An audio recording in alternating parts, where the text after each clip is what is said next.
Welcome everyone. I figured I'd show you my full Mod 22 Rogue build.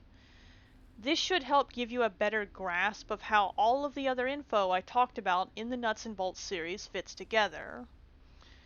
Keep in mind that my build isn't as polished right now, and it could be made a lot stronger.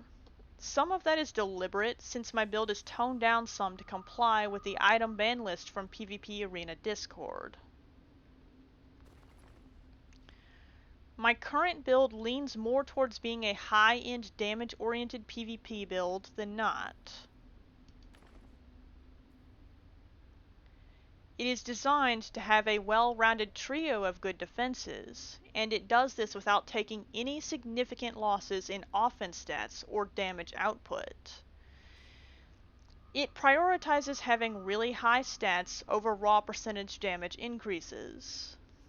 Though I do still have a high item level, and I do add some percentage damage increases where appropriate. The capped defense rating, good HP, and good self-healing on this build, paired with the high offense stats, gives it an edge over most other rogue builds at winning 1 vs 1s inside matches. Though the rogue class itself is still among the worst classes right now for 1 vs 1s. It is still optimal for even this build to spend most of its time helping its teammates finish off enemies. If I owned a Sky's Peaking Light ring, I would be using that instead of my 3% melee damage ring. Upon adding this ring, I'd probably have to juggle around my stat sources some to rebalance my stats as well. And just to show you what ring I'm talking about real quick.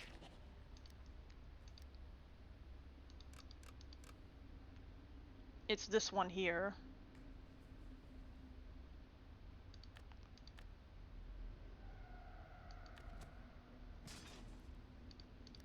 And I would switch this ring out with the Sky's Peaking Light ring. I would keep the one up here.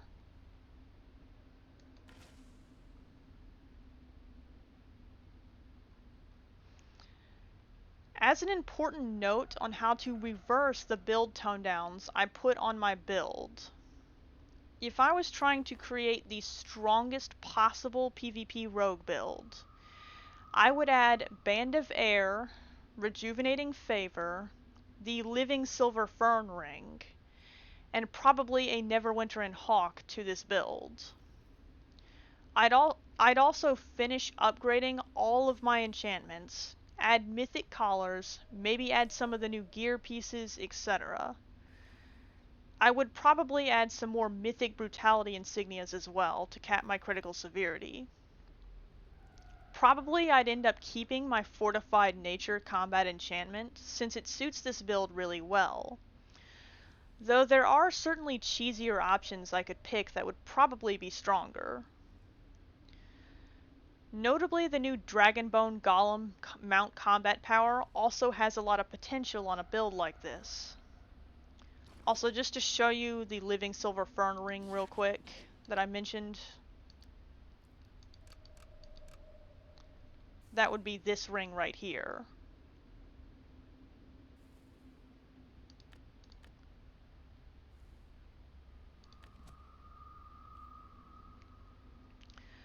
This maxed out version would probably be stronger than everything except good fighters and wizards. It might still have trouble with Warlock as well, but it's hard to say for sure. It would definitely be stronger than Ranger would be using these same items. Sadly, this hypothetical maxed out version is inappropriately powerful for current PvP conditions. If I tried to run that right now, and I played my best on top of it, I would kill the queue and we would lose enough PvP players that we wouldn't be able to get matches anymore. The only possible way I'd get to run this version is if Cryptic releases another PvP update. Now I'm going to return to spawn for this next part.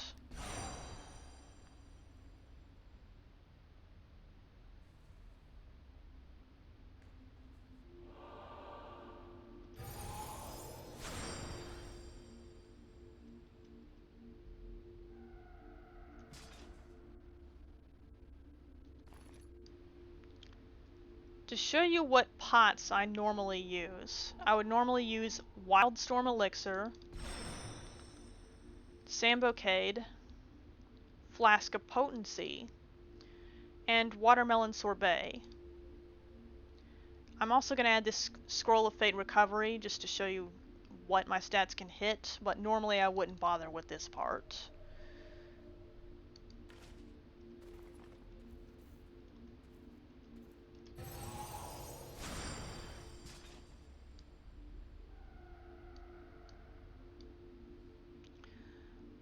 With that all said, I will now go through all parts of my character sheet for the assassin version of my current build.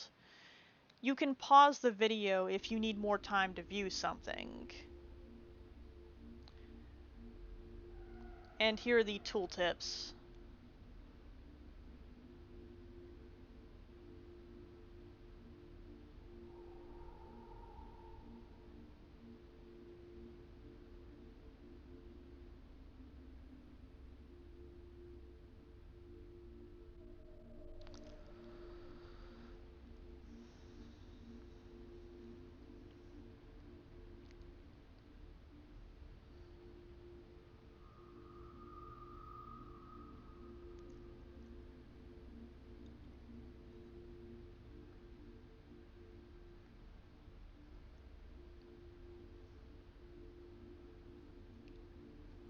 Two of the more important gear pieces for this build are Ribcage and Whisper's Hood of Quiet. These two gear pieces directly affect how you play this build. More on that later when I get into the Feats and Powers section. My arms and boots here work beautifully with each other as well. The prerequisites for the stat bonuses they grant are the exact opposite condition from each other, which ensures that no matter what situation I'm in, I will always have some nice stat bonuses up from them. These gloves are also the only good ones I could find that granted defense. The extra movement speed from the boots also works really well with this build. These Watcher weapons are definitely worth getting if you can find the time for it. They are an easy set to obtain if you have a strong in-game DPS tune. You could substitute with Lionheart weapons if you don't have these though.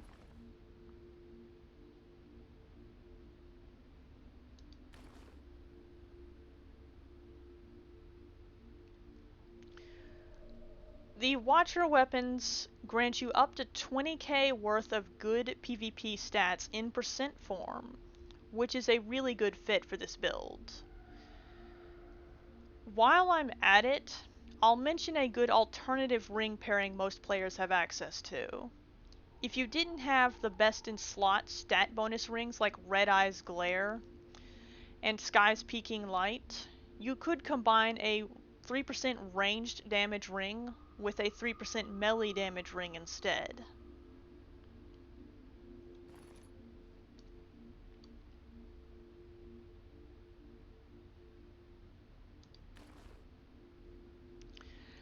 The Assassin Paragon has both ranged and melee powers, and these bonuses overlap well with each other. The strongest possible combination of ring bonuses for a PvP rogue is the Living Silver Fern combined with Band of Air. But Band of Air is banned from most PvP events that take place on PC, so I don't run that. The enchantment panel here runs Fortified Nature enchantment for just my assassin loadout right now. I also use a Bulwark of Brimstone on this loadout in place of the usual 5% damage increasing overload. If you don't have these fancy overloads, running this build with 2 times corrupted Black Ice overloads also works great.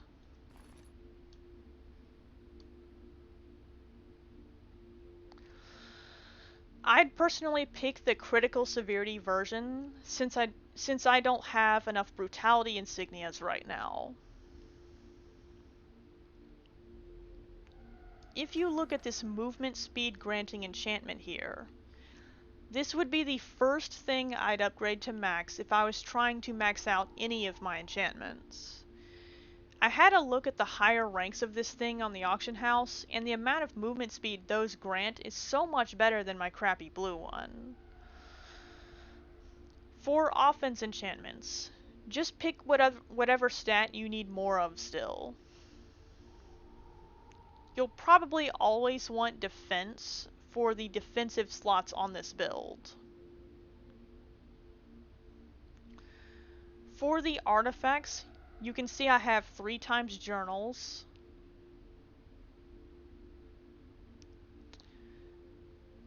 and the Demogorgon's Wrath set bonus. The Envenomed Storyteller's Journal has a myriad of uses. Its stun can be used defensively as a life-saving interrupt, or to help you land longer-lasting control powers. The stun duration is reduced in PvP, by the way. It just doesn't say that in the tooltip. The dragon it summons can kill low-health enemies, especially when it explodes at the end. This artifact also increases your damage output and generates a lot of action points.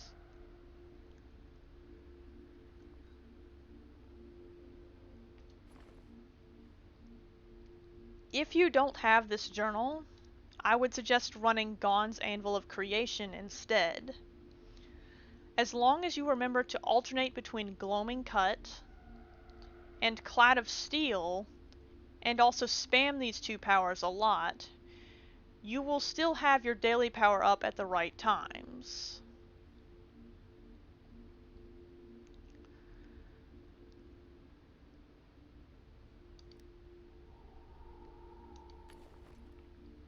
Here we have Toxic Blades.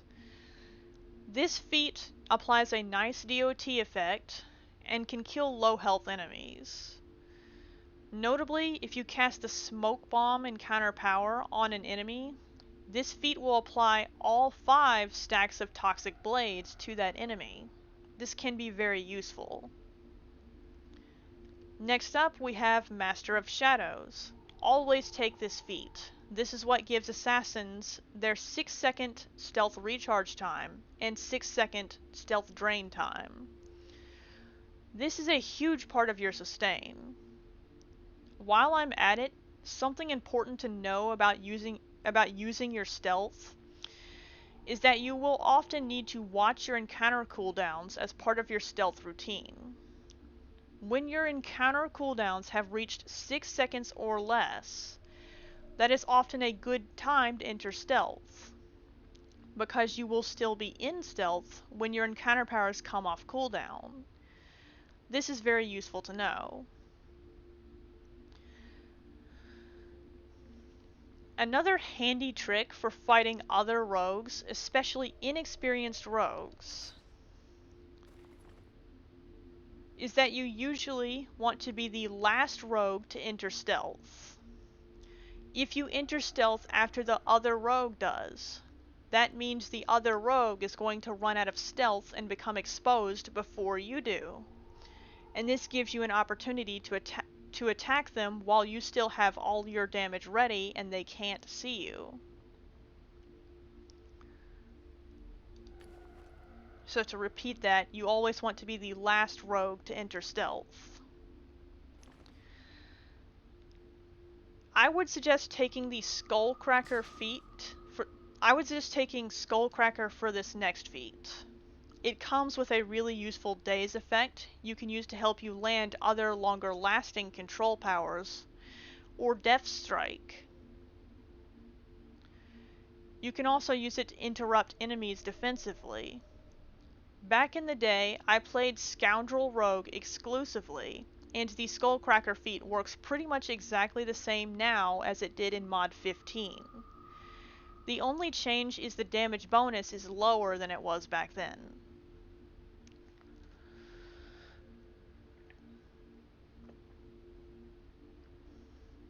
The alternative choice is good too, but I don't like the timing for this option. It doesn't flow well with rogue rotations, but it should still be serviceable. Hastily Sharpened Blades had an average of anywhere between 5.5% extra crit and 8%. For this build, this is probably best in slot. I will mention that you need ACT to be able to see the crit increase from this feat. It isn't displayed on your character sheet, but it was working in the background last time it was tested. I am somewhat tempted by the raw percent damage bonus from Back Alley Tactics. This is also a good feat. For the last feat, I would suggest taking Shadow's Flurry. Shadow's Flurry summons a clone of you that has its own HP gauge. This clone frequently saves my life in PvP by causing enemies to target the clone instead of me. It only has a 5% chance to proc, but this feat can seemingly trigger from any attack you make, even missed attacks. It also commonly triggers around the beginning of combat. The flurry attack the clone performs actually does good damage, and applies Duelist Flurry bleed stacks.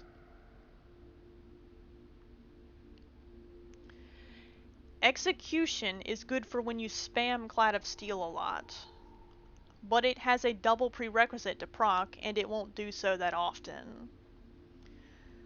Moving on to encounters now. For Assassin, your two bread and butter encounters are Deft Strike and Assassinate. These two encounters pretty much never leave your bar. Usually you cast Deft Strike first, and follow that up with Assassinate. When any class fights a rogue, something that is very useful for them to know is that if they keep dodging these two encounters, when any class fights a rogue, something that is very useful for them to know is that if they keep dodging these two encounters, most likely the rogue cannot kill them without help from teammates or a daily power.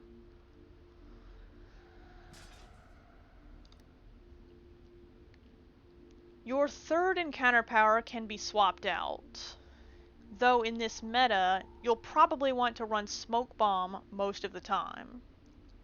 The other viable option is Dazing Strike. Smoke Bomb cuts down on the enemy team's CCs significantly, which is often really important for keeping both you and your teammates alive. There are tons of other uses for Smoke Bomb as well. Using it from stealth grants you and your teammates combat advantage, as well as applying 5 stacks of your Toxic Blades feat to any enemies that get caught in it. Running Dazing Strike in place of Smoke Bomb makes you and your teammates more vulnerable to the enemy team's attacks and CCs. But it is excellent for helping you surgically take out enemies one by one. It's got a lightning fast cast speed, short cooldown, and is very movement friendly compared to Assassinate. You can be very bold with it too and strike players mid-attack or mid-artifact cast with it. As another handy trick, Dazing Strike when combined with being really skilled at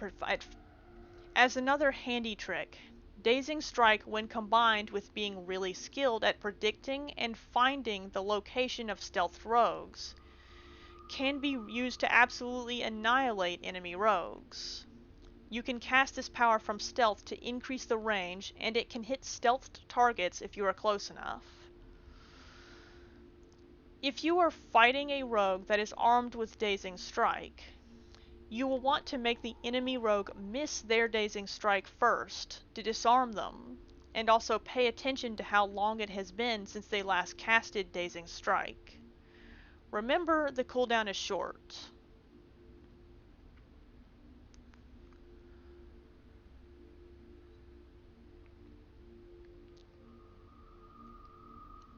Moving on to at-will powers now. Gloaming Cut is important on this build for building up ribcage stacks and helping you wear down enemies. You can hit squishy enemies, low health enemies, and NPCs such as Mirage clones to build up ribcage stacks before going on the attack. You can also use it to help you chip away at a shielding class's stamina and a dodging class's HP. You should also remember to hit with Gloaming Cut once every 8 seconds when possible. If you notice your stealth bar is taking too long to recharge, it's probably because you don't have the stealth recharge speed increase from Gloaming Cut active at that moment.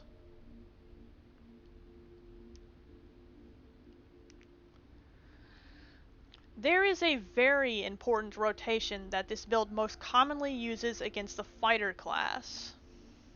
Anybody that gets caught in this rotation is in for a world of pain, though. First, you go into stealth. And cast Smoke Bomb on an enemy.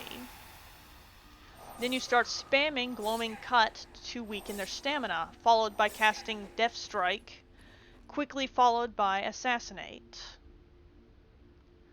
If they still have any health left, spam Gloaming Cut some more, which will likely give you some ribcage stacks by this point.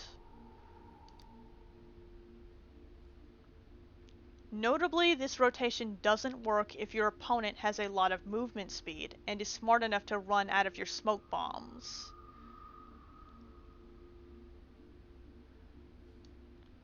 Your other at-will is Clad of Steel, which is very important in combination with Gloaming Cut for building up your action points. Ideally, you would spam Clad of Steel every chance you get to build up your action points for more daily powers. Even better is when you loosely alternate between spamming Gloaming Cut and Clad of Steel. This does a better job pressuring enemies, and it also seems to build action points faster than only spamming the same at-will all the time.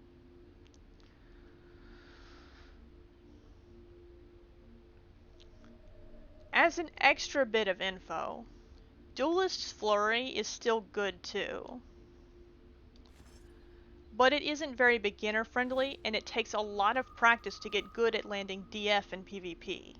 In order to hit with Duelist Flurry, you'll need to be in the habit of jumping or running forwards in between swings, especially right before the third stage Flurry attack. This is called weaving. Now I'm going to try to demonstrate it for you real quick. There, I did it. That was a small one, but you get the idea.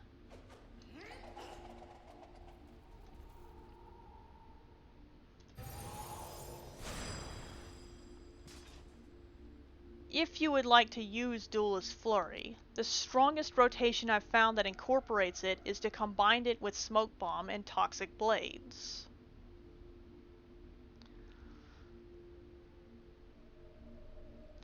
You'll need to cast Smoke Bomb from stealth and successfully land 2 flurries while your opponent is inside Smoke Bomb. The other decent option is to cast Smoke Bomb normally and enter stealth towards the end of the second flurry. In order for DF to be good, you'll need a reasonably high critical chance. I'd say at least 60% standing still and around 70% through 80% total. Moving on to passive powers now, which are these things here. Their name was changed to class feature at some point. I recommend Tenacious Concealment and Skillful Infiltrator. Tenacious Concealment, at first glance, looks like it would be the worst option out of all of these yellow powers. Trying to do a stationary controlled variable test in PvE only adds to that bad first impression. Tenacious Concealment, as it would turn out, shines in real fights. It is very subtle, but it makes a significant difference in PvP fights against things like Wizard and DPS Cleric. It's a very reliable passive to leave on 24/7. Skillful Infiltrator is a no-brainer. More movement speed and critical chance. A useful trick to know about using your movement speed in general is you can dive away from melee attacks to make it less likely that they will be able to hit you with their follow-up attacks.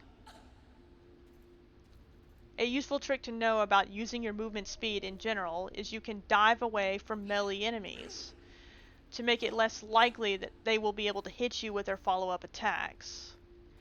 They may hit you once, but if you jump far enough away, it is a lot less likely that they will be able to hit you twice fast enough to finish the job.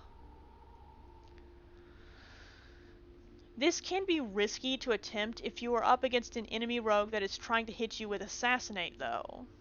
You may want to consider turning around and facing the rogue if you find yourself unable to escape their rotation. There is a chance you will take 25% less damage from their Assassinate, which could save your life. Now on to the daily powers. Hateful Knives is what you will probably find yourself using a majority of the time. This is your reactionary daily power. You cast it anytime you need to quickly score a nearly guaranteed hit against an enemy. It's got a crazy range of 82 feet, so you often use this power to ambush people who are really far away from you as well. Anytime you can get away with it, I would suggest using Shocking Execution instead. The more often you use this daily power, the better. Shocking Execution is much more likely to kill its target than Hateful Knives is. Provided you successfully hit with it, of course. A handy tip to know is that you ideally want to wait to use Shocking Execution until your target is at 60% HP or less. The safest way to ensure you hit your target is to daze them first with Smoke Bomb or Dazing Strike. You can also practice hitting enemies at other vulnerable times. Moving on to Boons. My Assassin loadout takes the action point Boons, but other than that, its Boons are identical to the whisperknife version.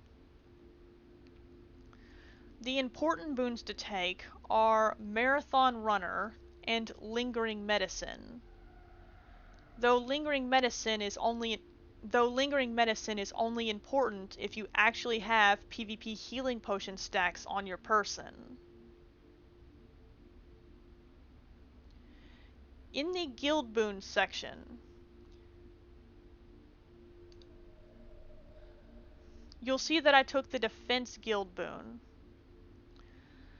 My item level is high enough that I benefit slightly more from the Defense Guild Boon than I do from the HP Guild Boon. If my item level was really low, it would be the other way around. I took critical strike here since my power is pretty thoroughly capped in combat.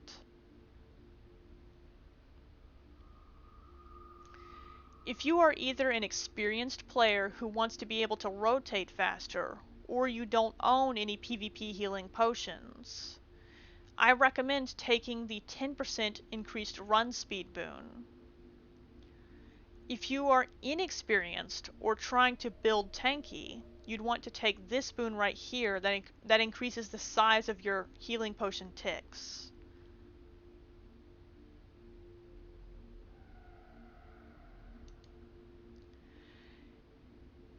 In the PvP boon section, you can see I pulled In the PvP Boon section, you can see that I pulled some of my defense from here. And I also took the Role Reversal Capstone boon. Role Reversal seems to be the best boon for everyone in PvP right now. The middle option looks like it would be awesome, but every time it was tested it fucking sucked. It barely ever procs at all. The bottom option used to apply really strong healing depression, but it likely has been nerfed since then. It needs to be retested. And just to show you the AP Boons tooltips, I forgot to do that.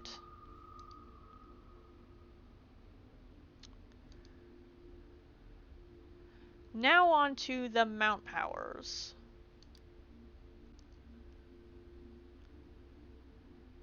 I use the Swift Golden Lion combat power on my assassin loadout. This power gives me a little bit more survivability, and it also helps me peel for my teammates.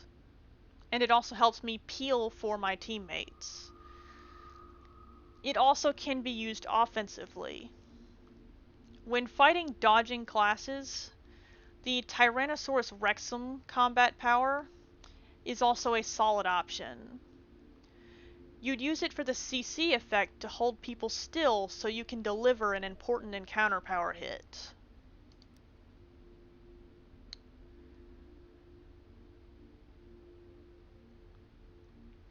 Both of my loadouts use rapid accuracy for their mount passive power. Rogue tends to be squishy and they need more stats than some of the other classes do, so this was a good investment. A good alternative option is Providence, which is the mount passive from Swift Golden Lion.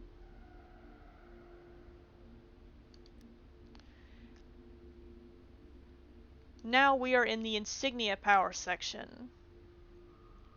Here are all of the tooltips for the collars I use.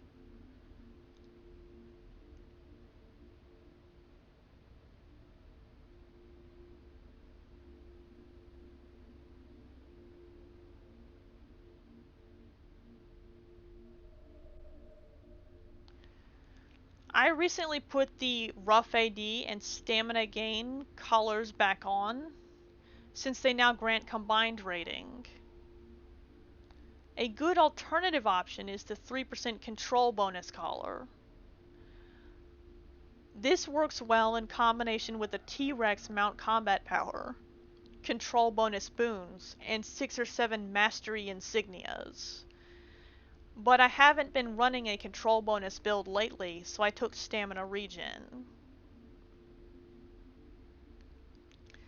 I highly recommend getting a full set of mythic insignias if you are able to afford them.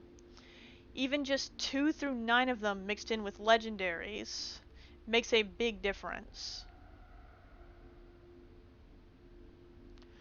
For my mythic insignias, I still have 5 times brutality and 10 times fortitude.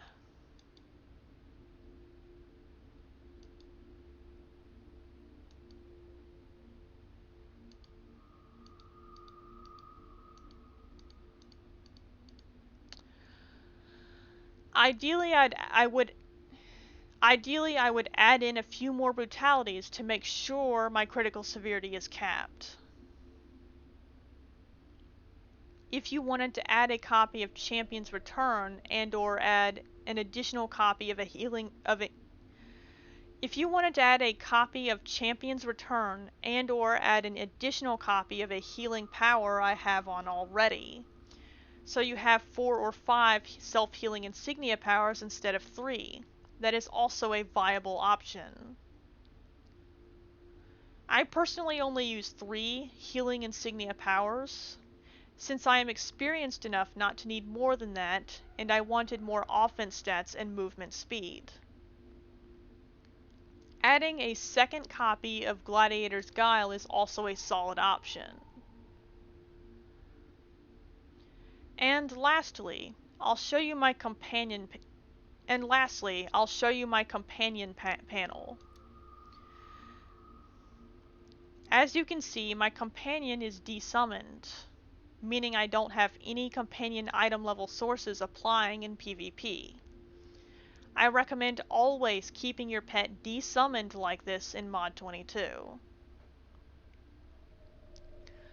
I will now go through all parts of my character sheet for the whisperknife version of my current build.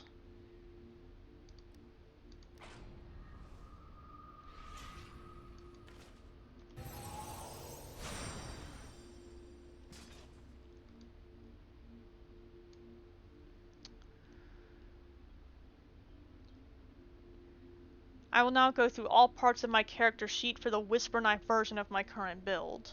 You can pause the video if you need more time to view something. As you can see, most of the gear I use for whisperknife is the same as what I use for assassin. I did change out my 3% melee damage ring for a 3% ranged damage ring, since whisperknife doesn't have very many melee powers. I would also recommend changing your at-will weapon side bonus to the one for Shuriken Toss when you run whisperknife.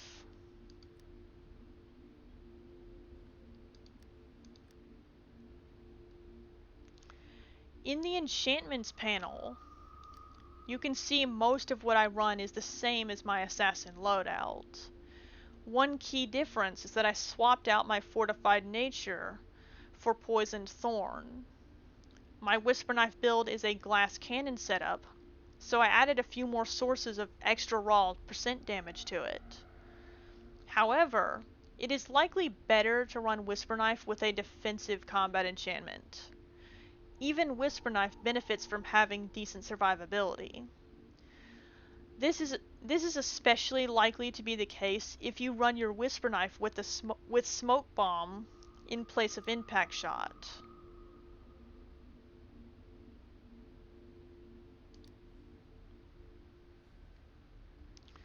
I also use the 5% damage overload in place of the 5% HP overload for this loadout.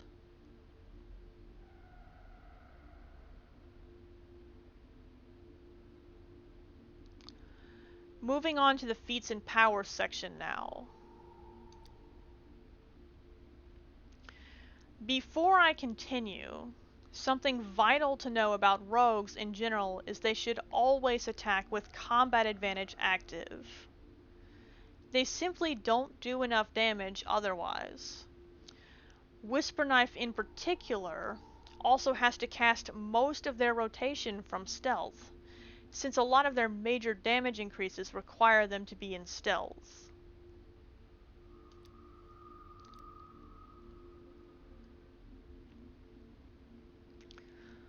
Also, as a useful gameplay tip, if a whisperknife was to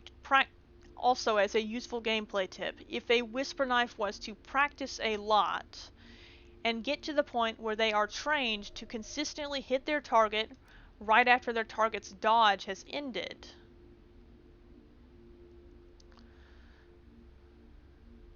they would basically never miss, unless their target double dodges, of course.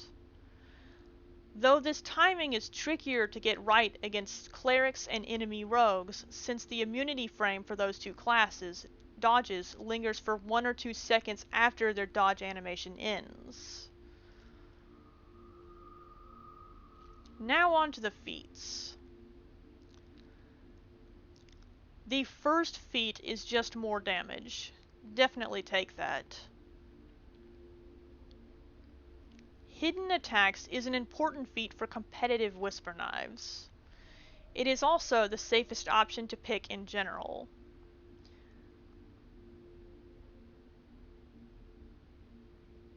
This feat increases the time it takes for your stealth meter to drain, allowing you to stay in stealth for much longer. The only situation that comes to mind where you might not want to take this feat is if you always attacked immediately and never needed to linger in stealth.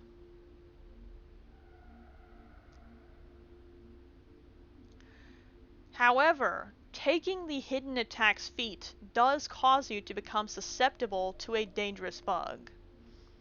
If you kill an enemy player from stealth with a daily power, Mount Combat Power, or Lashing Blade. Your stealth meter has a chance to bug out. When it becomes bugged like this, it will look like you have infinite stealth. In reality, all of your stealth effects have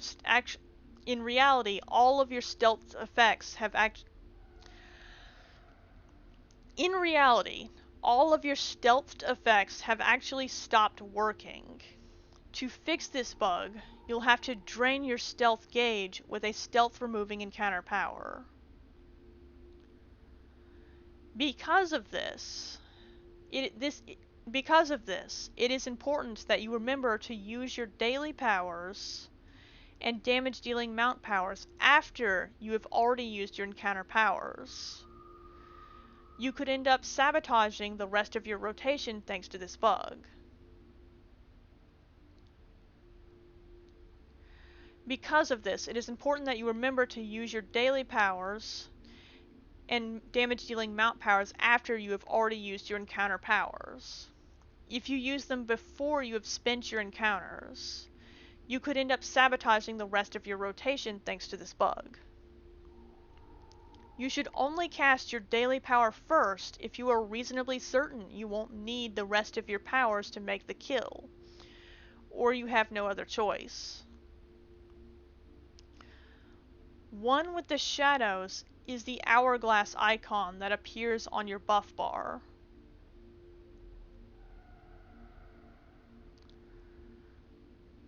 It is important to consciously use that Hourglass. You can use an encounter power to proc the Hourglass combined with Shadow Strike to refill your stealth bar, if you are struggling to escape long enough to refill your stealth bar naturally.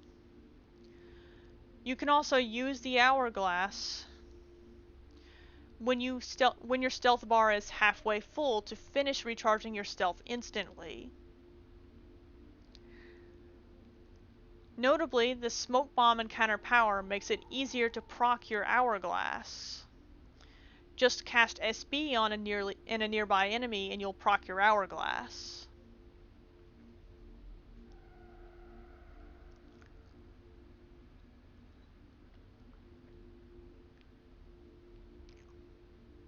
Shadow of Demise is a very strong damage dealing feat. When you use an encounter power from stealth, you proc Shadow of Demise. Any damage you deal over the next 5 seconds powers up Shadow of Demise. When Shadow of Demise expires, 30% of the damage you dealt in that time window will strike the target again. Last time I tested it, this feat counted all damage you deal in that time window, not just damage you deal to the actual target of Shadow of Demise. So you can treat any nearby enemies like a voodoo doll when trying to power up this feat. And an important thing to know about Shadow of Demise is that it requires you to have line of sight. So if your opponent is obstructed from view, such as standing behind a pillar at the moment Shadow of Demise expires, they will take 0 damage from it. Some of Rogue's DOT effects also seem to require line of sight, I've noticed. This last feat is just more damage. Definitely take that too. Now onto the encounter powers. Your 2 bread and butter powers on Whisperknife are Vengeance Pursuit and Shadow Strike. These 2 powers pretty much never leave your bar. The main Whisperknife rotation you use is as follows. Cast Disheartening Strike, then go into Stealth, and cast Vengeance Pursuit Mark. Follow that up with any relevant mount powers or artifacts.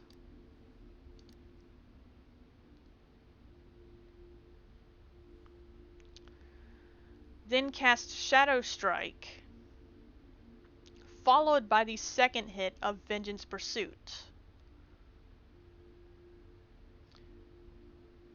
Please note that you will be removed from stealth once you have cast Vengeance Pursuit. Please note that you will be removed from stealth once you cast Vengeance Pursuit's second hit. But you will still have combat advantage for the next 5 seconds. While you still have combat advantage, you'd cast Impact Shot if you have that slotted, and spam Shuriken Toss if you don't have, and spam Shuriken Toss if you have nothing else ready. For casting Hateful Knives, you'd ideally want to cast that closer to the end of your rotation. It's up to you if you want to buff it up using your stealth damage feats, or if you'd rather play it safe and cast it while you have combat advantage only. And just to repeat the rotation again, the main Whisperknife rotation you use is as follows. Cast Disheartening Strike, then go into Stealth, and cast Vengeance Pursuit Mark.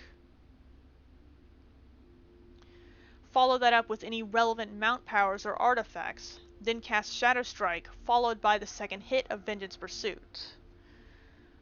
Please note that you will be removed from stealth once you cast Vengeance Pursuit's second hit, but you will still have combat advantage for the next 5 seconds. While you still have combat advantage, you'd cast Impact Shot if you have that slotted, and spam Shuriken Toss if you have nothing else ready.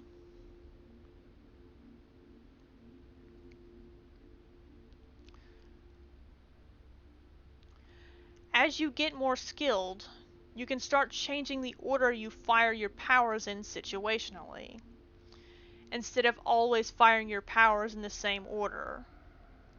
It is also possible to split your damage across up to 3 targets and that actually be effective. Assassin would struggle to do the same. Now back to encounter powers. Whisperknife has a lot of choices for their third encounter power. I would recommend taking Impact Shot as the default option, and also for most maxed out competitive builds. Smoke Bomb is also a solid option for maxed out competitive builds, but it isn't as beginner friendly on Whisperknife.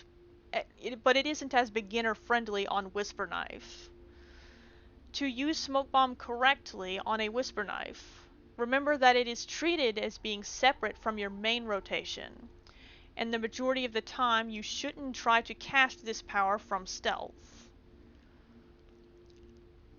I used to have a variant of Whisperknife back in late Module 19 that was a little bit tankier than normal, and it also ran Smoke Bomb. This version was able to peel for teammates, and it could even body block for teammates a little bit. Another advantage to using Smoke Bomb is that you can cast it in between nodes to end your stealth prematurely, so you don't waste stealth.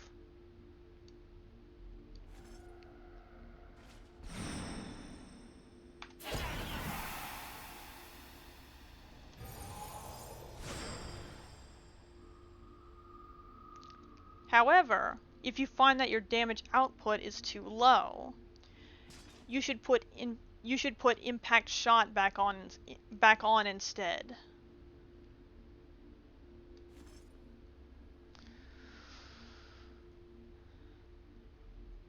If you find your damage output is too low, you should put Impact Shot back on instead.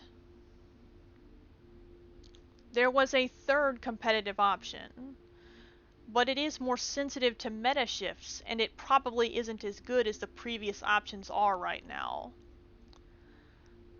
It was Shadowy Disappearance.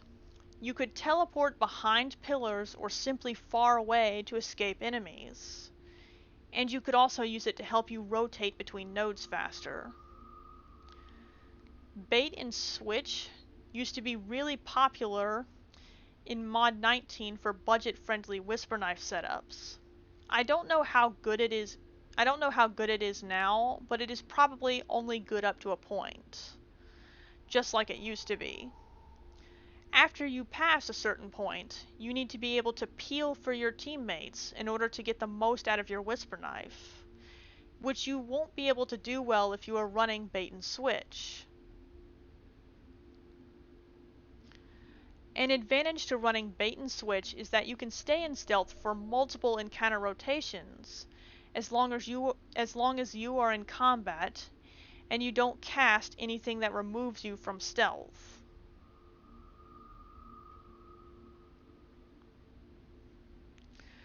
If you have all the time in the world to kill someone, then bait and switch is a really good 1 versus 1 power. The exception is if you are unfortunate enough to be matched against a rogue that is really good at wielding Dazing Strike.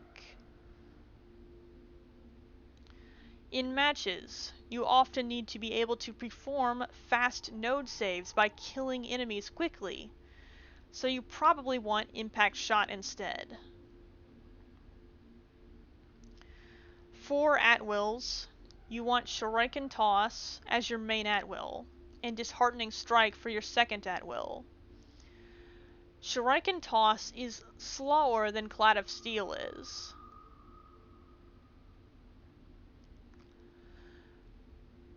But it does more damage. You'd often fire 3 or 5 of these when you have nothing better to attack with.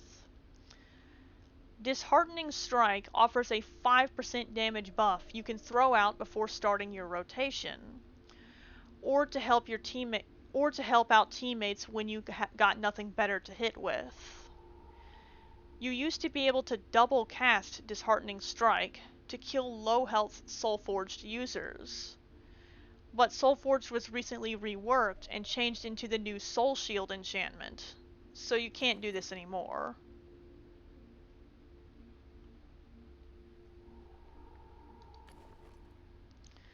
An important thing to know about using at-will powers from stealth is that they reveal you.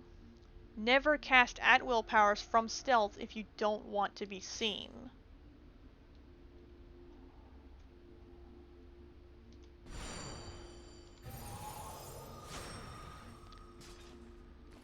For passive powers, you want Advantageous Position for most competitive whisperknife setups.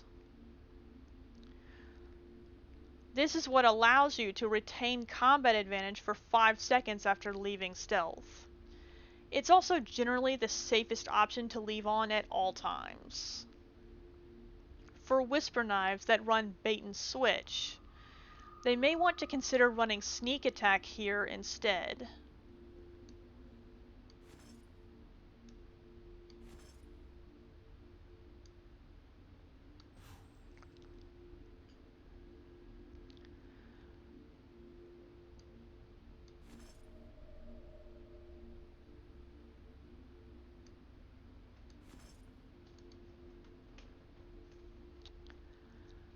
For your second passive power, I recommend Skillful Infiltrator. Movement speed helps you retreat and return faster, which is vital for a whisperknife to be able to do. The highest damage good whisperknife passive setup is combining Dagger Threat with Advantageous Position.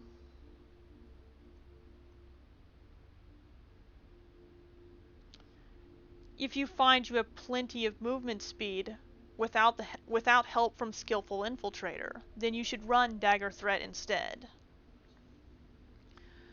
Now for the daily powers. Most of the time, Whisper Knives use Hateful Knives. Sometimes you will want to activate Lurker's Assault instead, though, such as when you are struggling to refill your stealth gauge and you'd rather have a lot of chances to finish someone off than only 2 chances with no combat advantage active. Lurker's Assault on a bait and switch whisperknife setup also makes it possible to fire the most encounter powers without leaving stealth.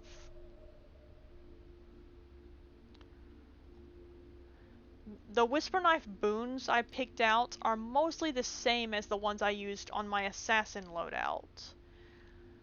The main difference is I went half and half on the PvP boons. 1 point went into recharge speed, and the other point went into action point gain. For my campaign boon section, the only difference is I picked recharge speed instead of AP gain. I was trying to give my Shadow Strike encounter power a 12-second cooldown time, which was the ideal cooldown number to have for this power. But I decided to try 12.5 seconds first.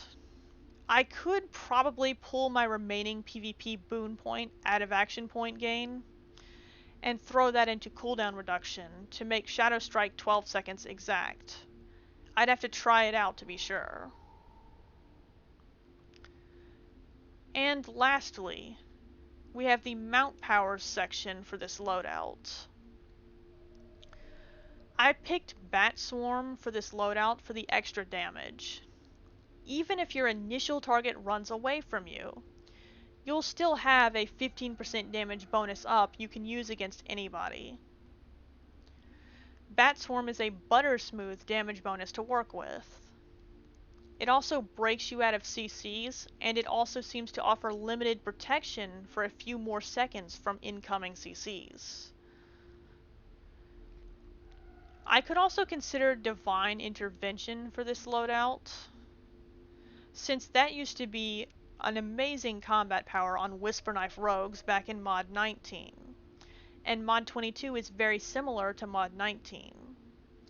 I haven't tested it recently, but last time I used Divine Intervention in PvP, you could cast it from stealth and that would have combat advantage applied. It used to hit like a truck, and it has a massive hit area.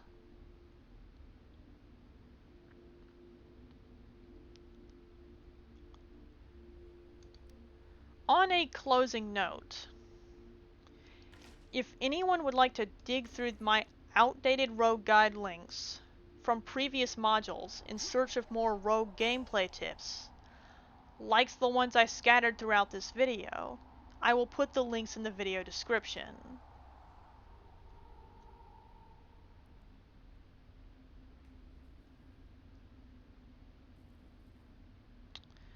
That is all for now, guys. See you next time.